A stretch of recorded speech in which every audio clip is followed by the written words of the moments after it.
প্রত্যেকেই 22শে জানুয়ারির জন্য অধীর অপেক্ষায় আমরা আছি। আমরা প্রত্যেকেই জানি যে রামলালার প্রাণ সেদিন প্রতিষ্ঠা হতে চলেছে প্রধানমন্ত্রী নরেন্দ্র মোদীজির করকমল দ্বারা,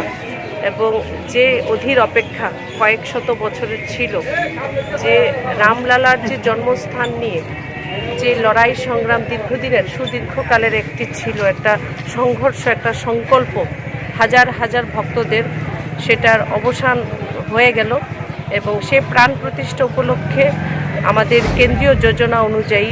যেহেতু প্রত্যেকেই সেদিন যেতে চাইছেন, আগামী 22শে জানুয়ারি প্রত্যেকেই সে অযোধ্যা নগরীতে একটিবারের জন্য যেতে চাইছেন, কিন্তু সেটা যেহেতু সম্ভব নয়, আর আমরা বিশ্বাস করি যে রাম মানে বিশ্বব্রহ্মাণ্ডে কানায় কানায় যার অবস্থান, তাই প্রতিটি যে মন্দির এবং আস্থার যে প্রতীক যে স্থানগুলি আছে সেখানেই রামলালার অবস্থানকে অনুভূতির মাধ্যমে